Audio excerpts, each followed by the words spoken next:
শুভ সকাল আমার প্রিয় বন্ধুরা, কেমন আছো সবাই? আশা করছি সকলে অনেক বেশি ভালো আছো। আমরাও না বেশ ভালো আছি। ভারতের ছোট্ট একটি গ্রাম থেকে আমি রূপা, ব্লগার রূপা চ্যানেলে সকলকে স্বাগত জানিয়ে আজকের ব্লগটি শুরু করছি। বাড়িতে প্রচুর কাজ, তার মধ্যে মেয়ের স্কুল আজ অনেক সকাল সকাল, তো তার জন্যই একদম ভোর থেকে উঠেই কাজে লেগে পড়েছি। চেষ্টা করব যতটুকু পারি আর কি, বাড়িতে স্কুলে কি করলাম সবটাই শেয়ার করব। আবার তার মধ্যে আমাকে এখন ভ্যাকসিন দিতে যেতে হবে। তো আজ যেহেতু আমার ভ্যাকসিনের ডেট আছে, বিড়ালে আশ্রিয়ে দিয়েছিল তো ওই কারণে 3-4টে ডেট আমাকে ভ্যাকসিন দিতে হবে। তো সেই কারণে আজকে আবার ডেট পড়েছে, যেতেই তো হবে। মেয়ের স্কুলে রেখে ওখান থেকে যাব, দেখা যাক কতটা কী করতে পারি। তো দেখো, আগে খাটপত্রগুলো গুছিয়ে নিচ্ছি। এর আগে আমি ঈশাকে স্নানটা করিয়ে দিয়েছি। তো ওকে গুছিয়ে গাছিয়ে দিয়ে রোদ্রে দাঁড় করিয়ে দিয়ে আমি কিন্তু ঘরের সমস্ত কাজ সারছি। এখন প্রত্যেকটা দিন কাটছে আমার প্রচণ্ড তাড়াহুড়োর মধ্যে, তার মধ্য থেকেও চেষ্টা করে যাচ্ছি সমস্ত কাজকর্ম সব কিছু আর কি টাইমে করে যাওয়ার জন্য। তো দেখো, সুন্দর করে খাটটাকে গুছিয়ে নিলাম, আর এখন বিছনার চাদরটা একটু টান টান করে নেব। আর প্রত্যেক দিন খাটটা গোছানোর সাথে সাথে ঘরের একেবারে আনাজ কানাজ যেখানে যা কিছুই আছে পরিষ্কার পরিচ্ছন্ন করে নেওয়ার চেষ্টা করি।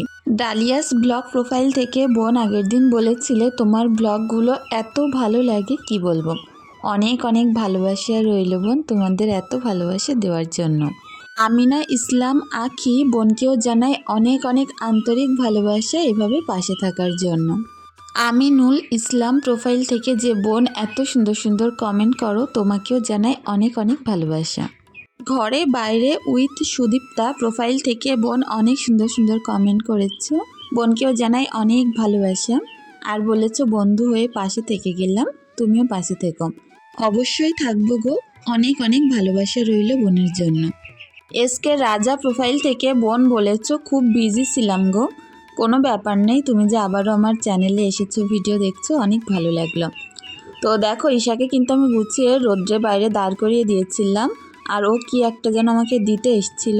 বাচ্চা কাচ্চার স্কুলে যাওয়ার থাকলে সব থেকে মনে হয় গোছানো কাজটাই মনে হয় বেশি বড়, কারণ তাকে স্নান করানো, ব্যাগ গুছিয়ে দেওয়া, বইপত্র কোনটা কি লাগবে সেটা ঠিক করে দেওয়া, তার সঙ্গে টিফিন গোছানো, তারপরে গায়ে হাত পায়ে মুখে এটা ওটা মাখিয়ে পরিষ্কার পরিচ্ছন্ন করে দেওয়া, এটা কিন্তু অনেক বড় একটা কাজ। আর এটা যখন রোজগার করতে হয় তখন আরও বড় বলে মনে হয়। তো আমি ভাবলাম ওই কাজটা যেহেতু বেশি হিজিবিজি, আগেই দেখো ব্যাগটা গুছিয়ে রেখেছি, তারপরে ওকে গুছিয়ে স্নান সেরে একদম বাইরে দাঁড় করিয়ে রেখেছি, আমি যাতে টপাটপ ঘরের কাজগুলো আধা ঘন্টায় করে ওকে নিয়ে গুছিয়ে গেছে বেরিয়ে যেতে পারি।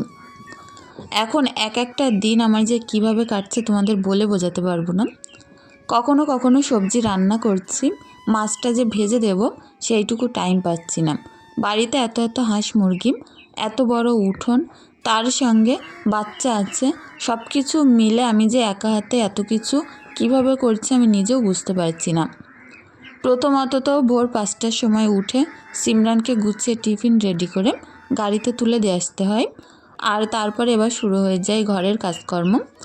তারপর আবার ঈশাকে গুছিয়ে ওই 9:30 পৌনে 10টার মধ্যে ওকে স্কুলে নিয়ে যাওয়া, তার মধ্যে ঘরের সমস্ত কাজ, রান্নাবান্না, নিজে গোছানো, বাচ্চার গুছিয়ে দেওয়া, সবটাই করতে হয়। তো এইভাবেই আর কি দিনকাল যাচ্ছে। তো দেখা যাক যতটুকু মানিয়ে নিতে পারি। তো ভিডিও তো দিতেই হবে, কারণ এটা আমার একটা কাজ, একটা ভালোবাসার জায়গা, যে জায়গাটা আমি অনেক কষ্ট করে তৈরি করেছি, চাই না কখনো এই ভালোবাসাটা নষ্ট হতে দিতে।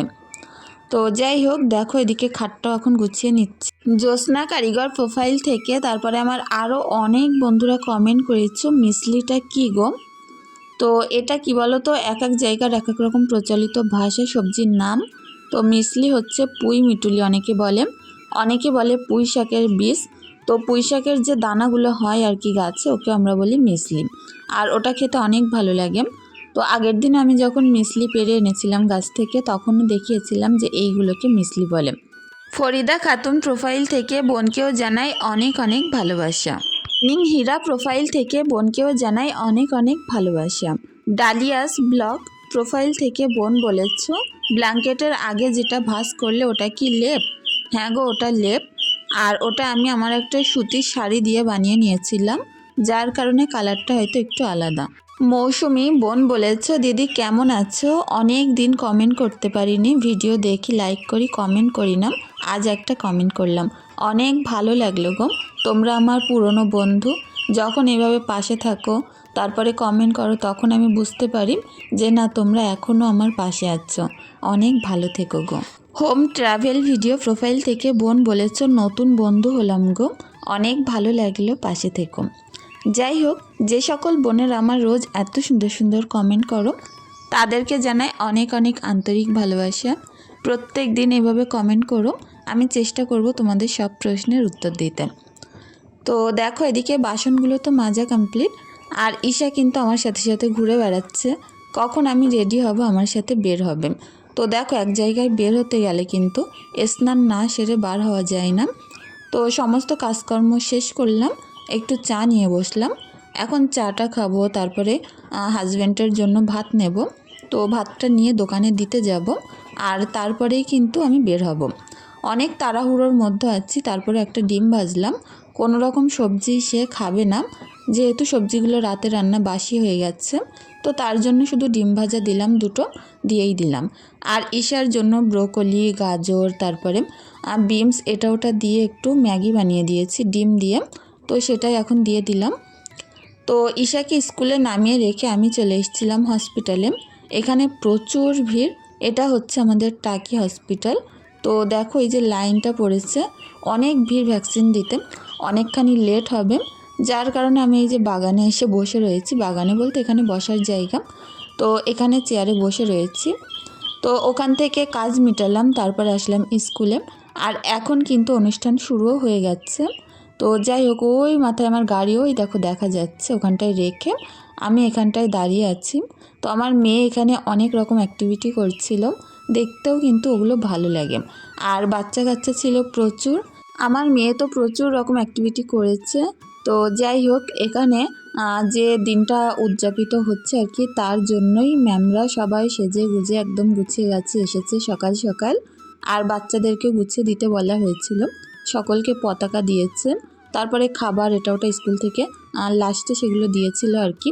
তো টানা রোদ্দুর ছিল, এখনকার রোদ্দুরের কথা আর কি আর বলি, এত পরিমাণে গায়ে লাগছে। এই যে মাঘ মাসটায় ঠান্ডা নেই বললেই চলে, কোথায় কেমন ঠান্ডা জানি না, কিন্তু আমাদের এখানটায় একদম মাঘ মাস পড়া ধরে এক টুকরো ঠান্ডা নেই। তো যাই হোক, বাচ্চা কাচ্চা রোদ্রে প্রচণ্ড ঘেমে যাচ্ছিল। তো কিছুক্ষণ আমাদের ম্যাম বলেছিল একটুখানি ঘরে নিয়ে যেতে, আমরা ঘরে বসে তারপরে আবারও বাইরে নিয়ে এসেছিলাম। আর এখানে আজ অনেক বাচ্চা মিসিং আছে, কেউ আনেনি অনেকেই, যার কারণে বাচ্চা স্কুলে কম লাগছে। তো এখানে পতাকা উত্তোলন করলো, আর যাই হোক আমাদের দেশের পতাকা উত্তোলন হলো। আর এবার একে একে বাচ্চাদেরকে স্যার এগিয়ে আসতে বললো যারা ফুল দেবে। তো সবার আগে আমার মেয়ে ঈশা এখানে এগিয়ে এসেছিল। তো তারপরে দেখো একটা ছড়াও বললো।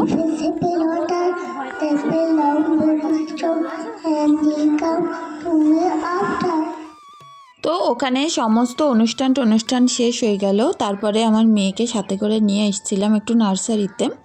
তো এখানে অনেক রকমের গাছ পাওয়া যায়, এগুলো রাস্তার ধারে রাখা ছিল। আর এনাদের যে নার্সারিটা একদম ভিতরে, অনেক রকমের গাছ সেখানে আছে। আমি এই যে একটা হালকা গোলাপি সাদা সাদা এই গোলাপ ফুলটার দাম জিজ্ঞেস করছিলাম, অনেক দাম বলছিল, যার কারণে আমি আর নেইনি। এখানে সিরামিকের অনেক রকম টপ ছিল, যেগুলো 250 টাকা 300 টাকা এরকম দাম বলছিল। আর এই যে বড়টা, ওটা বলছিল 550 টাকা। তো যাই হোক, বাড়িতে এসে অনেকখানি লেট হয়ে গেল। আগে মাথাটা ধুলাম, শ্যাম্পু ট্যাম্পু করলাম, কারণ বেলা করে স্নান করলে, শ্যাম্পু করলে তখন প্রচণ্ড মাথা যন্ত্রণা হয়। তো এতটাই তাড়াহুড়োর মধ্যে শ্যাম্পুটা করতে করতে এদিকে দেখি ভাতের যে জাল নিভে গেছে, আর এদিকে সবজিটাও কাটাকুটি হয়নি। তো খানিকটা এখনও কাঁচা ধোয়া করলাম, শ্যাম্পু করলাম, স্নান এখনও আধা আধি বাকি বলতে পারো, এরকমভাবে কাজ চলছে। আমার ননদ এসেছিল এই অবস্থা দেখে, ও কিন্তু ভাতে জাল দেওয়া শুরু করে দিয়েছিল, বলছিল তুমি বাছা গোটাগুলো করে দাও, সবজিটা দেখে আমি নেড়ে চেড়ে দিচ্ছি, তুমি এদিকে অন্যান্য কাজগুলো করতে থাকো। তো যাই হোক, এইভাবেই আমার দিনকাল এখন যায়, কখনো 2টোর ভাত 3টেই খাচ্ছি, 3টের ভাত 4টে, এরকম অবস্থা। তো অনেকগুলো জামা কাপড় ছিল, সেগুলো কাঁচা ধোয়া মেলা করলাম। আর এখন এই যে ভাতের জালটাও সুন্দরভাবে হচ্ছে। আমার ননদ কিন্তু এদিকে চলে গেছিলো, আর আমি এদিকে স্নান সেরে তারপরে পুরোপুরি রান্নাবান্না করতে চলে আসলাম। আর আজকে করব বেগুন আলু মাছের একটা সবজি। ফ্রিজে কিছু মাছ ছিল, ট্যাম্পু মাছ বলে এটাকে, অনেকে ট্যাবলেট মাছ বলে। পেটে অনেক ডিম আর তেল হয়, পেটটা প্রচণ্ড মোটা হয়, তো ওই মাছই আর কি। তো এই উনানটাই বারবার হাওয়া লাগছিল আর প্রচণ্ড ধোঁয়া হচ্ছিল। তো রান্না যখন বসিয়েই ফেলেছি তখন পুরোপুরি রান্নাটা কমপ্লিট করে ফেলি। এখন উঠে ওই উনান ধরাতে গেলে আরও লেট হয়ে যাবে। একটুখানি করে টিক দিয়ে নিচ্ছিলাম, দিয়ে রান্না করছিলাম।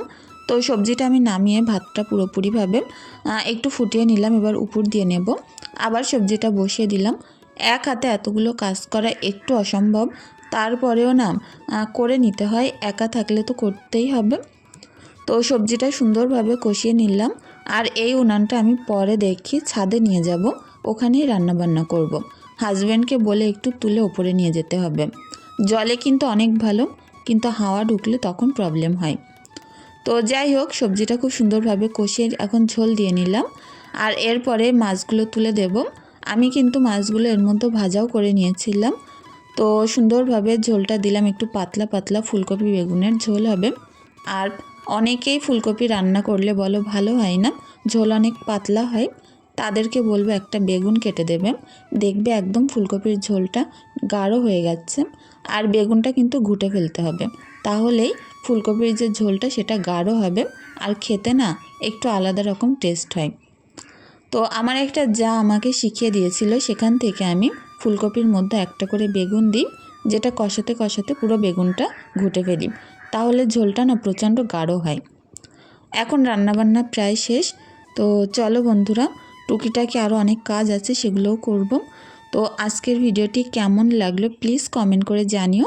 আমি এদিকে সবজিটাও নামিয়ে এখন ঘরে তুলে নেব। দেখা হচ্ছে নতুন সুন্দর অন্য একটা ভ্লগে। অবশ্যই ততক্ষণ পাশে থেকো, আর চেষ্টা করব আবারও আগের মতো রোজই ভিডিও দেওয়ার জন্য। তো ফ্যানটা আমি এখন উনানের ওপরে বসিয়ে দিলাম। তো আজকে ভিডিওটি এখানেই শেষ করি।